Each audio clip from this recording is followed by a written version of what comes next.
Tu veux devenir meilleur face à une caméra, tu veux t'améliorer en vidéo? Ok, ça tombe bien, moi aussi. Et je suis persuadé que la meilleure façon de faire ça, c'est de s'inspirer des gens qui ont déjà atteint cet objectif-là. Et aujourd'hui, je vais te parler de Franck Nicolas. Vous êtes plusieurs à me l'avoir proposé dans le sondage que j'ai fait passer et même dans les commentaires. C'est un conférencier, c'est un auteur. Il parle de motivation, de confiance en soi, de business, d'entrepreneuriat, de santé. Enfin bref, c'est le package un peu complet en termes de développement personnel, etc. Donc c'est un coach à l'américaine un peu. Et pourquoi je te parle de lui aujourd'hui ? Parce qu'il est très motivant, il est très captivant dans ses vidéos. Donc il y a pas mal de choses à récupérer, il y a pas mal de choses qui peuvent correspondre à ton style pour faire des vidéos. Donc je te propose 8 clés selon moi qui font son succès en vidéo. Dans la première partie, on va parler de sa façon d'être face à une caméra. Et dans la deuxième partie, on va parler de la structure et un peu du format de ses vidéos. Première clé dans la partie façon d'être face à une caméra, c'est sa gestuelle. Il s'arrête jamais de bouger dans ses vidéos. Il ponctue chacune de ses phrases avec un geste, avec un mouvement. Et tu vas voir dans les deux extraits que j'ai trouvés comment il illustre ses propos, surtout quand il parle de vagues. Dans votre rapport avec vous-même, votre confiance en vous, votre leadership et votre santé, d'avoir des hauts et des bas. Oui ou non? Alors que d'autres, et souvent les mêmes, sont toujours en train de ramer. Deuxième clé, on va parler du ton de la voix. C'est un des aspects les plus importants. C'est pour ça que j'en parle autant et que j'insiste autant dans chaque analyse. Et pour le coup, Franck Nicolas, c'est un des meilleurs exemples qui soit pour parler de ça. Pourquoi? Parce qu'il a travaillé dans les médias. Il était journaliste avant de faire son activité. Et surtout parce que là, en ce moment, il a une émission de radio très régulière ou des podcasts de plus d'1 heure. Et donc, il a travaillé sa voix. Sa voix, il a fait évoluer. Et on sent que c'est travaillé, mais ça fait pas artificiel, ça fait plutôt naturel. Et je pense que au début, on a une voix qui captive pas du tout. Après, quand on commence à la travailler, ça fait un petit peu faux, mais c'est normal, le temps d'assimiler un peu tous les comportements. Et après, plus on la travaille, à mon avis, plus elle devient naturelle. Et donc, il en est, lui, à ce stade-là. On va voir dans le premier extrait que j'ai trouvé.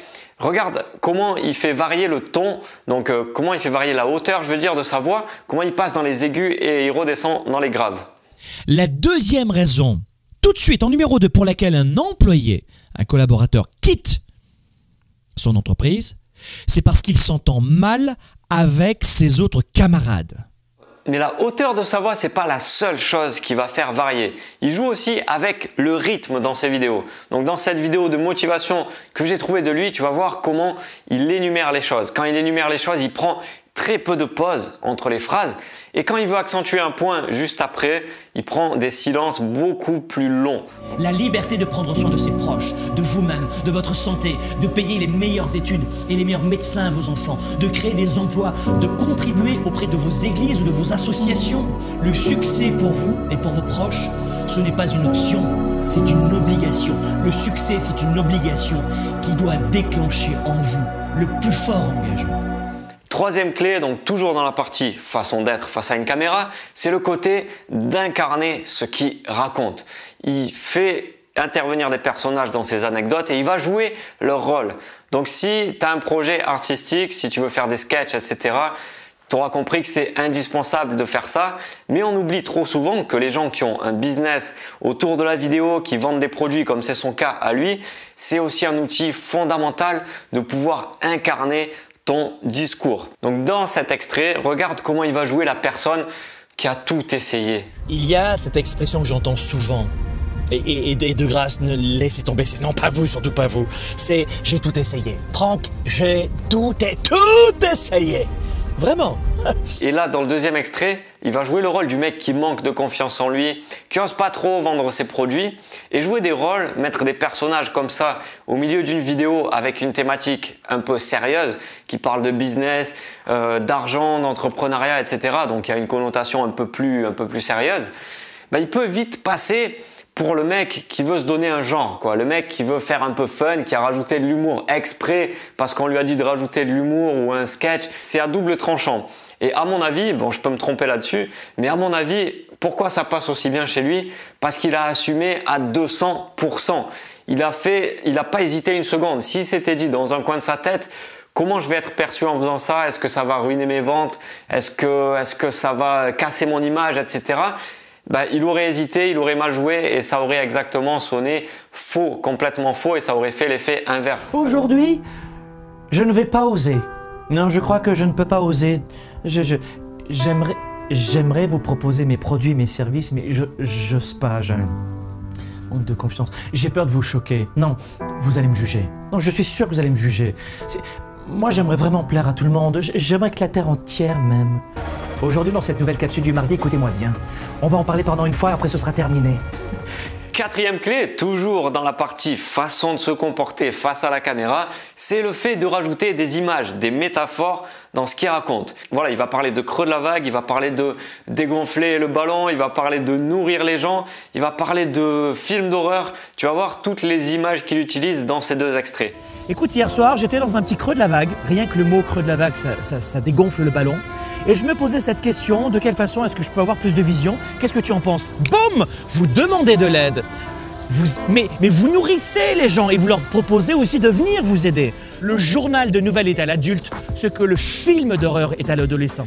Deuxième partie, on va s'intéresser maintenant au format de ces vidéos, à la structure qu'il utilise. Et ce que j'ai fait, c'est que je suis allé voir ses premières vidéos, je suis allé voir ses dernières vidéos et il y a pas mal de changements au niveau de la structure. Donc je suppose qu'il a testé plein de choses et qu'il a gardé ce qui marchait le mieux. La première clé par rapport à ça, c'est d'entrer dans le vif du sujet directement. Dans ses premières vidéos, il faisait des intros avec beaucoup d'images, beaucoup de musique, beaucoup de présentations et ça prenait plusieurs secondes. C'était assez long, donc ça donnait un peu un truc comme ça.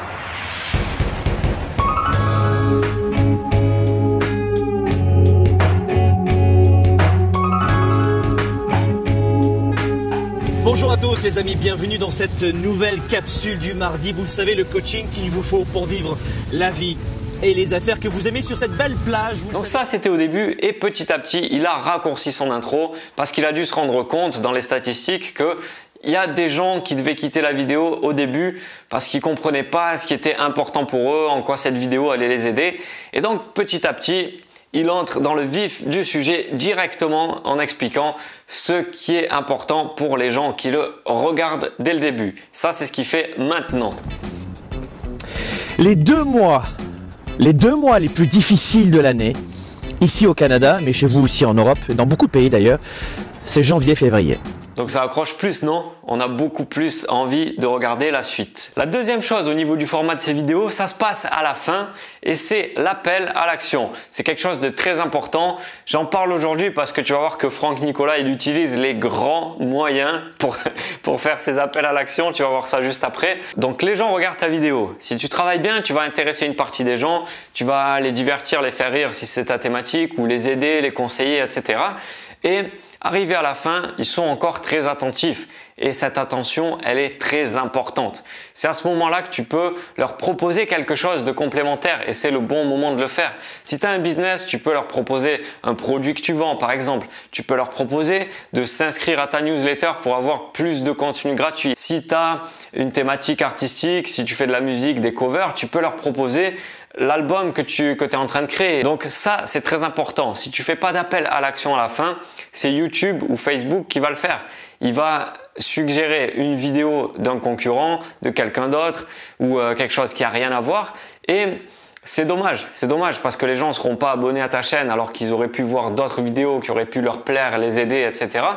Ou ils ne seront pas inscrits à ta newsletter ou ils n'achèteront pas tes produits. Donc c'est très important de faire un appel à l'action. Et Franck Nicolas, son appel à l'action, il l'a automatisé. Et tu vas voir qu'on ressent un peu qu'il est du continent américain. C'est du lourd, c'est démesuré. Il a mis de la grosse musique, une voix off. On dirait une pub qu'on verrait au cinéma. Enfin bref, ça donne ça. Spark, l'étincelle du leader, est de retour. 7 mois pour changer de vie et passer au niveau supérieur. Donc je précise que tu n'es pas obligé d'en faire autant et ça peut même ne pas coller du tout avec ta thématique.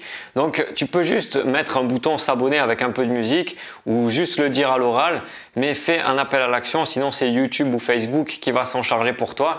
et c'est pas forcément ce que tu veux. Troisième chose, dans la partie format de la vidéo, c'est au niveau du matériel et des moyens utilisés. Donc je précise que je connais pas Franck Nicolas, je sais pas quelle caméra il utilise, etc. Mais en regardant ses premières vidéos et ses dernières vidéos, j'ai vu qu'il avait changé de façon de filmer. On peut voir au début qu'il mettait vraiment beaucoup de moyens dans ses vidéos, un peu comme celle-là. Rester proche de ceux qu'on aime et en même temps bien gagner sa vie, retrouver un corps plein de santé, d'énergie, de vitalité, développer sa carrière, démarcher ses clients, ses prospects avec plus de confiance. Ce qui est intéressant de voir, c'est que les vidéos de maintenant, c'est plutôt comme ça. Milieu de l'après-midi, mes amis, avec mon directeur design de Globe, Rémi, et on va aller chercher de nouveaux contrats parce qu'on se bouge tous les jours. Bonjour les amis, de retour à nouveau sur le continent nord-américain. Une rapide vidéo très concrète. Et ce qui m'a surpris, c'est que dans la première vidéo avec des grands moyens et la deuxième vidéo filmée dans un avion avec un téléphone et un kit main libre, il y a à peu près le même nombre de vues. Il y a dans les 39 000 vues pour la première vidéo et dans les 29-30 000 vues pour la deuxième. Donc c'est à peu près équivalent pour des moyens qui sont complètement différents. Tout ça pour te dire que le matériel, ça ne doit pas être une excuse et c'est pas ça qui fait une bonne vidéo. Et là, dans le quatrième et dernier point, on va voir ce qu'il fait pour rendre ses vidéos professionnelles, même s'il utilise très peu de moyens au niveau du matériel. Déjà, il gagne beaucoup de temps en filmant beaucoup de vidéos sur Facebook avec son téléphone et son kit main libre et il prend uniquement les meilleurs pour les retravailler et les mettre sur YouTube. Pour 2017, retenez cette leçon. Il faut parfois ne pas s'écouter. Pour 2017, retenez cette leçon. Il faut parfois ne pas s'écouter. Quand on tombe sur une vidéo avec un aspect professionnel, un peu comme celle qu'il poste sur sa chaîne, si on ne connaît pas, on a l'impression que c'est très dur à faire, que ça va coûter beaucoup d'argent, que ce n'est pas pour nous. Et dans l'extrait que je vais te montrer, en fait, ce qu'il a fait, c'est qu'il a juste acheté une musique ou pris une musique libre de droit et acheté un extrait vidéo où il est peut-être allé sur un stock d'images et il a repris une image gratuite pour superposer ça avec une vidéo qu'il avait déjà filmée, une vidéo de contenu où il explique quelque chose. Donc ça donne ça. Mais j'ai donné de mon mieux. Je me suis donné à 110%. Et si tu meurs maintenant, même juste maintenant, est-ce que tu auras le sentiment d'avoir vécu à 110%? La deuxième question, la voici. Donc ça, c'est très efficace, ça donne un aspect très pro et surtout, c'est très facile à faire. Tu peux le faire avec n'importe quel logiciel de montage. Et il va même plus loin que ça. Des fois, il ne prend pas des vidéos sur des stocks d'images. Il prend des vidéos qu'il filme lui-même, peut-être avec son téléphone, peut-être avec un appareil photo, etc. Et il intercale ça dans des vidéos comme tu peux le voir ici. C'est 221, c'est plus loin là-bas. Ouais, c'est 221. Après, ouais.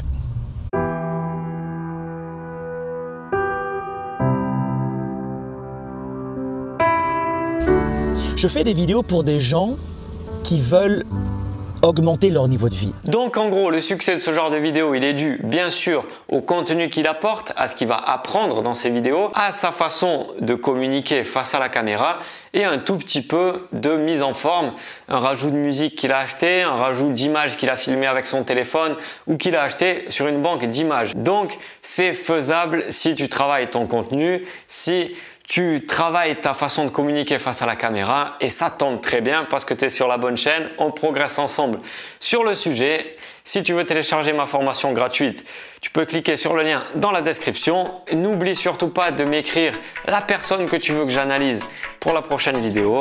Et je te remercie d'avoir regardé ça. Je te dis à très bientôt. Ciao!